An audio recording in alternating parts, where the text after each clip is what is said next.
Sean Payton all but confirms that Denver Broncos quarterback Russell Wilson will not be back with the team in 2024. We'll break it all down here on today's brand new episode, Locked On Broncos.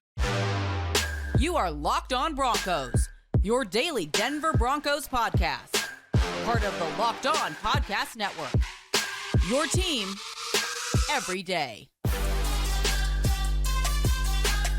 What's up, Broncos Country? Welcome into a brand new episode of Locked On Broncos, your daily Denver Broncos podcast, part of the Locked On Podcast Network, your team every day. Thank you so much, Broncos Country, once again for tuning in, making us your first listen of the day every single day. Just a reminder, you can get the show for free on YouTube or wherever you get your podcast. Do us a favor, subscribe or follow down below so you never miss out on what's going on with the Denver Broncos. It is heating up in Broncos Country. I'm Cody Roark, Broncos reporter from Mile High Sports, joined alongside by Sayre Bedinger, site expert, predominantlyorange.com. Today's episode is brought to you by FanDuel. Make every moment more. Right now, new customers get $150 in bonus bets with any winning $5 bet. That's $150 if your bet wins. Visit FanDuel.com/lockedon to get started. Sayre, the NFL Scouting Combine is here. We heard from Broncos head coach Sean Payton. We heard from general manager George Paton. Quite arguably the biggest takeaway from what Sean Payton had to say at the Combine on Tuesday. It seems like they are moving on, in fact, from Russell Wilson based on a lot of the language that was used and how Sean described what the team is looking for at this juncture. And he referenced something, Cody, that I thought was kind of funny. If you wondered ever if Sean Payton pays attention to things that go on Twitter or, in the media in general, he definitely does pay attention. There was a meme floating around. I had to actually solicit Twitter to help me find it because I knew I had seen it the other day, Cody, but Sean Payton must have also, because he referenced this meme of a jersey that somebody in Broncos Country is wearing with, there's no number, anything printed on the front. There's just a bunch of Sharpie names written in there of quarterbacks the Broncos have had post Peyton Manning, and they're all crossed out. We've all seen the famous Cleveland Browns one that they've gone and they've got like actual stitched nameplates for that one through the years. So that one's kind of more official. That's been ongoing since 1999. But the Denver Broncos now kind of getting their own version of that. And Sean Payton essentially said this next guy that they go after, that was what he said at the press conference. He said, this next guy, you don't want that guy's name to be getting crossed off. So they know they've got to get it right.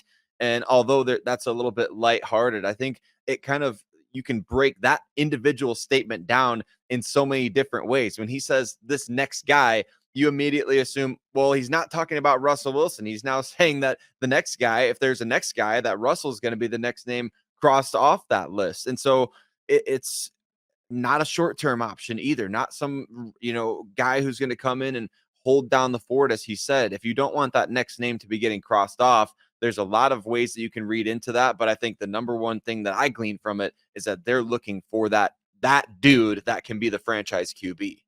Well, and on top of that, too, he was even asked a question about finding the right solution at quarterback, and his response was, we better. So to me, a lot of language and just an overall vibe that, hey, they are moving forward. And we got a little bit of a vibe from that from George Paton as well. I mean, they talked a lot about quarterbacks at the Combine in this press conference. We'll get to George a little bit later on here in the show. Found it interesting as well. Like Payton even said a couple of things as well, to kind of even go further when talking about quarterbacks and talking about maybe what they're looking for. He said an interesting quote here, which also makes it kind of apparent that, hey, I don't think he plans on having Russell Wilson around. And he says this verbatim: teams are going to eventually make you win from the pocket. And obviously we saw like Sean wanted a lot of stuff to happen inside the pocket, but we all knew, and we knew this when the Broncos acquired Russ. Russ's strength isn't necessarily sitting in the pocket. It's making plays beyond the pocket, which he did quite a bit of that last year for Denver. But it seems as if Sean wants to get back to getting in the pocket, kind of what Drew Brees did. We never saw Drew Brees rolling outside the pocket and making plays. Everything was from within. And I even think in the Super Bowl, we saw quite a bit of that from Patrick Mahomes. We saw it from Brock Purdy. These guys were making plays in the pocket. And I think you have to have that presence, though. I will say that you also have to have an offensive line that has really good communication for interior protection, because you can't stand in the pocket if the pocket is collapsing on the inside of that. But that's stuff that Denver, I think, is very cognizant of. So really all the language that Sean Payton has said, I think we can draw the conclusion here. Russell Wilson will not be on the team here. And he even gave a timeline, which we all knew this as well. They don't have much time to make this decision anyways, but he said the decision is coming likely in the next week or 2 weeks at this point by that March 13th area. So, I mean, the decision's coming, Sayre, and now the Broncos are getting ready for a new era of football, and it's going to be more than likely without Russ. Yeah, I thought it was kind of funny that he made that statement about the deadline being the one that we've known all along, right? Because March 17th is that's the drop dead date that the Broncos have to either pay Russ 37 million for 2025 on top of his 39 million in 2024, or let him go or make a decision there. So Sean Payton saying that it's going to come in the next, up to 2 weeks. It's just funny that he would say that, because of course, it has to happen in the next up to 2 weeks. So it did sound, though, Cody, to me, listening to both Sean and George, like there has already been some finality to the decision, maybe behind closed doors. It didn't seem to me like it was open-ended at this point. I went into the press conference expecting to maybe hear, yeah, we're working with, Russell's agent, and we're going to continue to try to work things out, and maybe to really reframe the narrative on the Broncos side. But listening to Russell Wilson in his interview with Brandon Marshall, listening to Sean Payton, listening to George Paton, it really does feel like everybody has already moved on, and we're kind of just waiting to find out now how they're going to do that. Well, and there is even, somebody asked a question, and we won't spend too much time, especially when we get to George Paton's thoughts, what we learned from him in this press conference.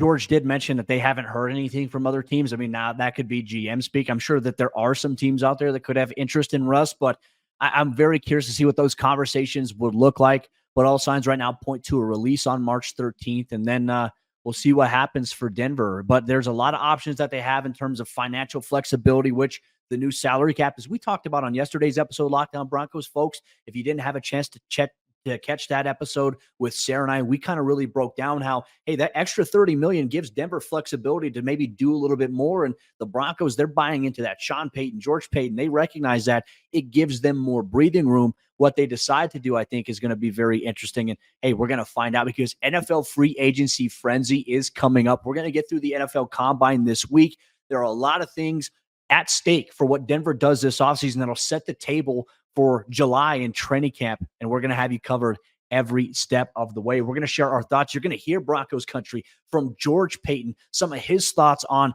the roster, free agency, their flexibility, and even his thoughts on scouting some of the quarterbacks in this year's NFL draft. You're going to get all that and much more on today's brand new episode, Locked On Broncos.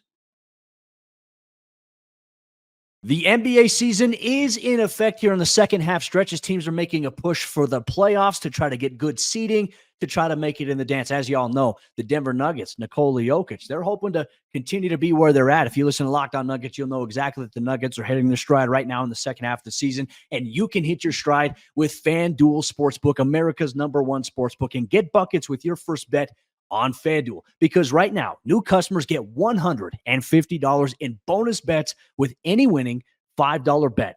That's $150 if your bet wins. And you can get involved in all the NBA action here in the second half of the season. And you can bet on all your favorite NBA players and teams with quick bets, live same game parlays, exclusive props, and more. Just visit FanDuel.com/lockedon and shoot your shot. FanDuel is the official sportsbook partner of the NBA. This show is sponsored by BetterHelp. A lot of us spend our lives wishing that we had more time. The question is, time for what? If time was unlimited, how would you use it? Would you spend more time with your family? Would you prioritize different things?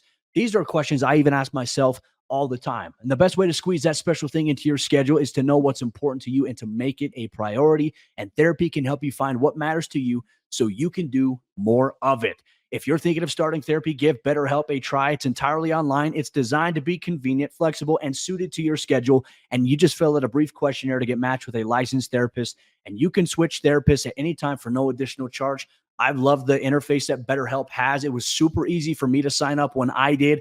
I got matched with a licensed clinician and therapist within minutes. And my therapist and I, we vibed really well. She helped me work through a lot of things that I deal with in my day-to-day life, stress, anxiety. I can be on this camera here and put on a great front, have a lot of energy. But, at times, like I said, I'm a human too. I struggle with those things, anxiety, stress, and BetterHelp and connecting with the therapist helped me find the tools to manage that and to make my day-to-day a little bit more easier going forward. Learn to make time for what makes you happy with BetterHelp. Visit BetterHelp.com/lockedon today to get 10% off your first month. That's BetterHelp, HELP.com/lockedon. We may not see a repeat of what we saw in 2023 with the Denver Broncos going all out, being aggressive in free agency, but general manager George Paton did say they plan on being strategic, and the salary cap increase is going to help the team maybe do a little bit more than they originally anticipated. We're going to break down some of George Paton's comments about the team's financial flexibility and free agency strategy coming up here on today's episode, Locked On Broncos. And hey, if you're a longtime listener of the show, everyday listener of the show, Cody and I appreciate you so much for making us part of your day every single day. We love that, especially if you listen to us when you're on the treadmill, at the store, on the go, however you choose to make us part of your day. We appreciate you so much. Or if you watch on YouTube, man, thanks for making us part of your day right here on the Locked On Podcast Network, your team every day. Cody, newfound flexibility, as we discussed in yesterday's episode of the show on the salary cap, means potentially some more, activity from the Denver Broncos in free agency. I think George Paton was pleasantly surprised by this. You reframe your strategy. What did he say that stood out to you at his interview at the scouting combine in terms of this team's strategy going into free agency here in a couple weeks? I felt like he had a lot of great points on certain areas. I felt like the first question he was going to get asked had to do with Russell Wilson. It wasn't that, though, Sayre. It was being asked about, what were some of your biggest areas of concern? Where do you feel like the team needs to be better? Well, here's what Broncos GM George Paton had to say. We feel like we need to be better in the run. We need to stop the run better. We were inconsistent in a lot of things we did. Week 1 through 6 or 1 through, the first 6 games, we were the worst defensive in the league. And then the final 11, we were top 10, top 5 in a lot of metrics. So really just be more consistent. I think we need to get better inside, stopping the run. Just be more disciplined at times, and you saw that early. You saw that a little late with some of maybe the busted coverages. You can always use help in the secondary.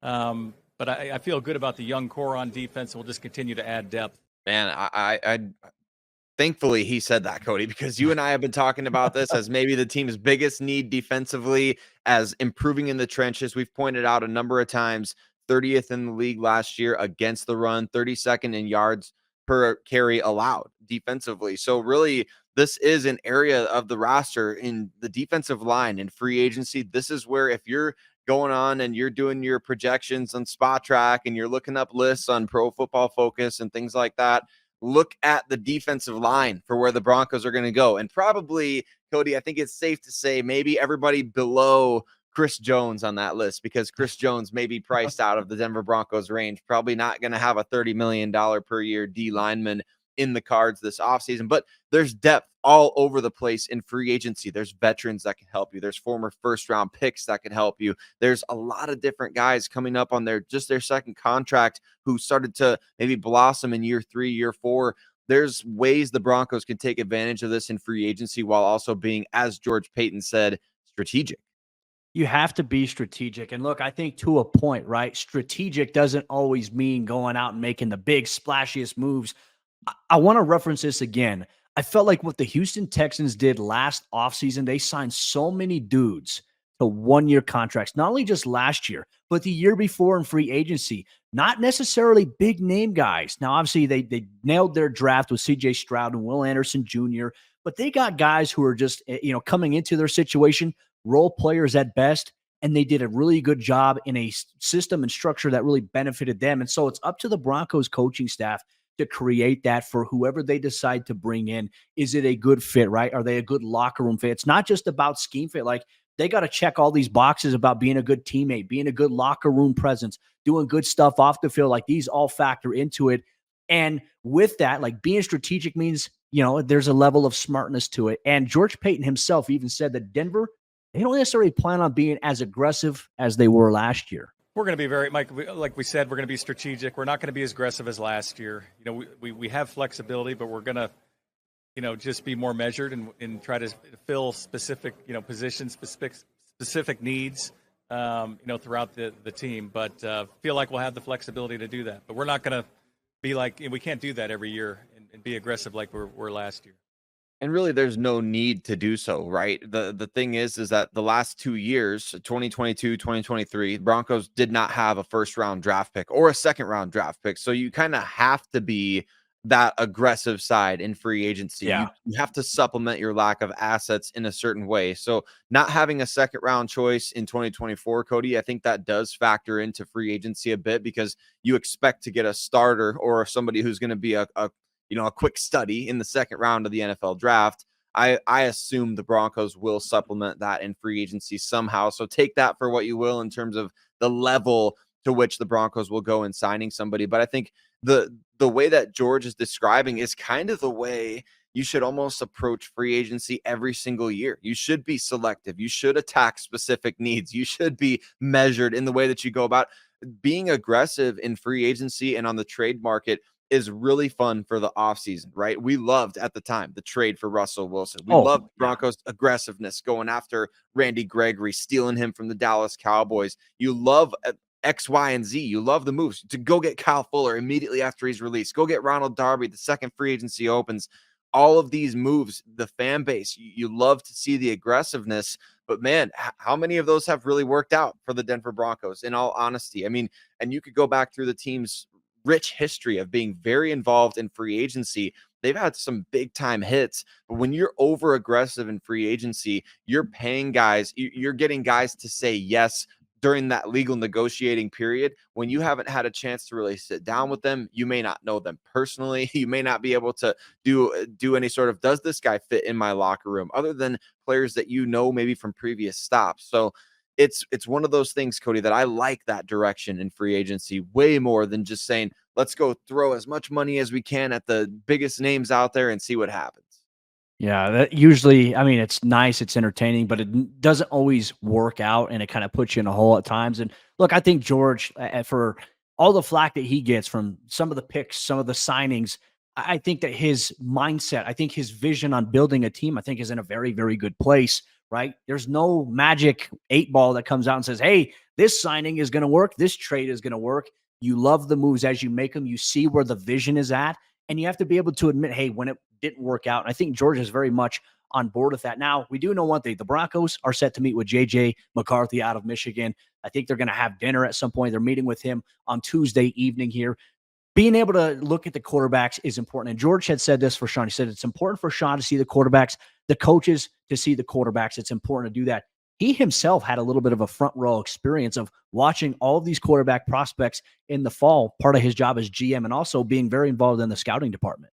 You just want to get around them as much as you can. You know, I was fortunate to see, a lot of these quarterbacks during the fall, and then that's one step of the process. And then you have the all-star games, and then you have the combine, and then you have pro days and maybe private workouts. So as much as you can get around them and see what makes them tick. Sean talked about leadership. What's the day-to-day like? What do their teammates feel about them? You can evaluate the arm strength, the accuracy, the athleticism. Being able to process is a little more difficult. But I think the more you can get around them, the better decisions, you'll make. Goes back to something we've talked about, Cody, about this team being really convicted about a player at that position. And you have to gather all the information possible. You have to go jump through every hoop. We know the Broncos put in the footwork of going out and scouting these guys in person over the course of the fall. They made trips to, I'm sure, every one of these guys' schools to go see them play. Now it's a matter of getting to know them more personally. And that's that. I always reference back to that Patrick Mahomes story that Sean Payton tells, where they go to Lubbock, they fall in love with the guy. They're amazed at his processing skills. They're amazed at what he showed them in the, the film room or on the whiteboard or whatever you want to say.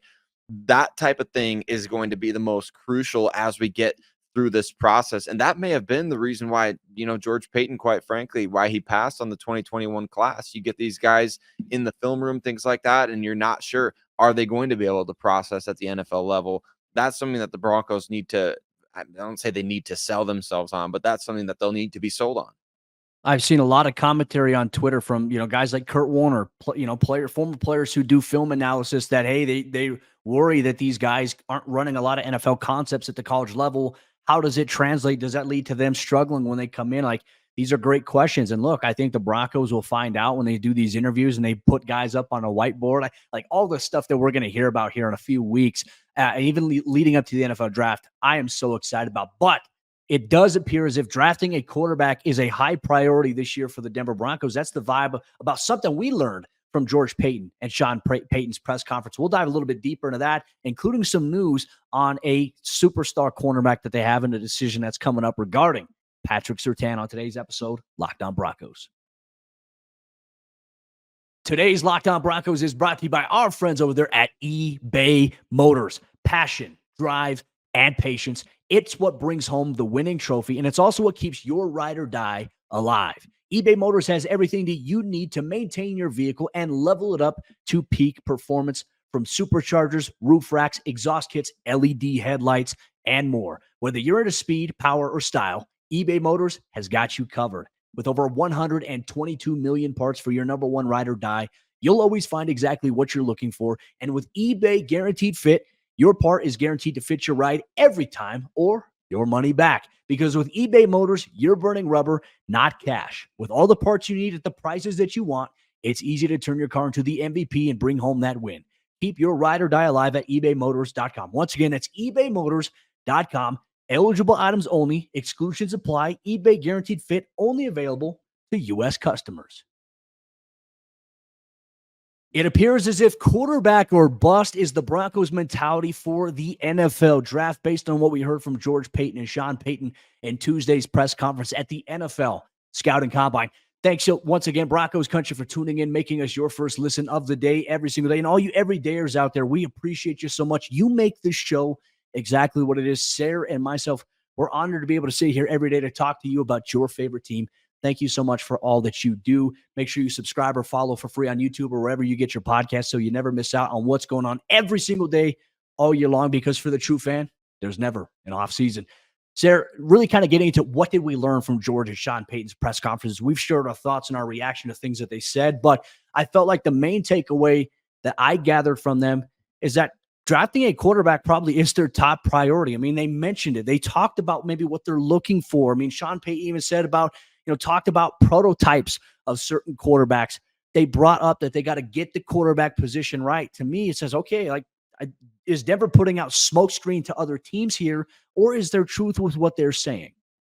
Yeah, I think that, Cody, they really gave off that vibe that quarterback is the top priority. And it was things that both Sean Payton and George Paton had said, right? I mean, you had, like you said, Sean Payton's talking about the ideal metrics of the quarterback in the NFL, and he kind of maybe, I don't know, not to start any drama or anything, Cody, but he did say maybe the starting point is 6'2" at the quarterback position. And it seems like the starter last year wasn't quite up to that height. So I don't know why he mentioned that specific number. Drew Brees wasn't 6'2" either, but look, quarterbacks come in all shapes, sizes, right? So I don't know exactly what he meant by that or why he brought that specific anecdote up, but there was different things when you talk about the process. He mentioned how difficult it is to evaluate quarterbacks coming out of the college level, and there's certain things that you do look for. And they talked a lot about this process upcoming as the NFL draft approaches. That kind of leads us to believe that this seems like the top priority. I didn't hear anything discussed about the offensive line class that we have coming in this year, although that could easily be the Broncos' first round choice. And I think what Sean Payton said about the you don't want the next name to get crossed off that jersey meme, right? I think that kind of that was the thing that got me believing, okay, he's talking about a long-term option here. He's not talking about we're going to go sign Jameis Winston and he'll be the starter this year, or we'll try out Jarrett Stidham again this year and he'll be the starter and we'll see what happens there. I didn't get that vibe at all. And I guess maybe the only one that could potentially work in that place to not get crossed off is somebody like Kirk Cousins. Although, I mean, Kirk is 37 coming off a ruptured this year. So there's even questions there. It does seem like they're motivated to draft a quarterback and to find that guy who could be the long-term fixture. Well, if they do draft a quarterback, there is a possibility that that guy has a brand new center. Now, look, I think George Paton, brought up some interesting points when talking about Lloyd Cushenberry. He was asked about him, but they didn't really seem committed to Lloyd in that sense. Really value Lloyd, and thought he had one of his best seasons. We'd love to have Lloyd back, but then what's behind Lloyd? We feel good about Wattenberg. We feel really good about Forsythe. We feel like there's depth. That doesn't mean we're not going to sign Lloyd. We'd love to sign him, but we do feel like that's a position we do have quality depth, and one of those guys could be a starter eventually. Interesting to hear him bring up Wattenberg's name, Cody. I know that he mentioned Forsyth by name the last time we heard from George Paton as somebody that could be a starter in this league or that they feel is a starting caliber center in the league. But now you throw Wattenberg into the mix. It feels like the Broncos.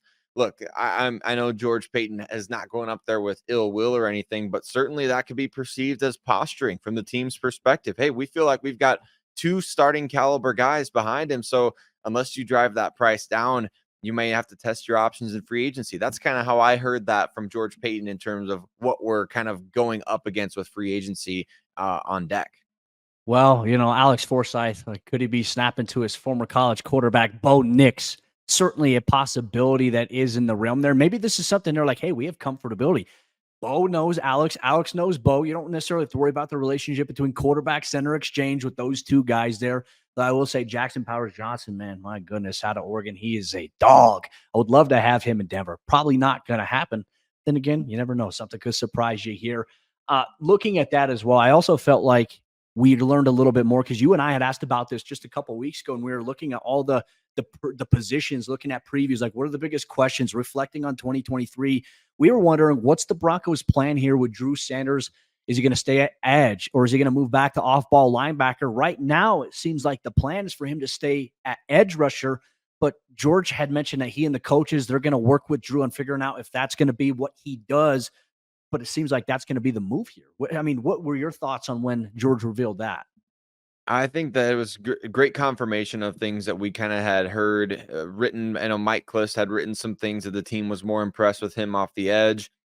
We know that off-ball linebacker processing, very, very difficult once you get to the NFL level. You have to be able to think faster than you play a lot of times. That's why sometimes we see some of these guys, you'll see players hitting free agency who were, first round picks at the position or second round picks at the position. Great athleticism, big time speed. But if you can't play the game mentally faster than you play it physically at linebacker, you're not going to last very long. And so I don't say that as a slight to Drew Sanders by any means, Cody, but the expectation level to be able to process at a certain level to jump into that position, that is where I think maybe the Broncos are saying, hey, we liked what we saw enough at edge to be able to shift you there full time. And quite frankly, it's an interesting thing because you got two top guys, Baron Browning, Jonathan Cooper, entering contract years.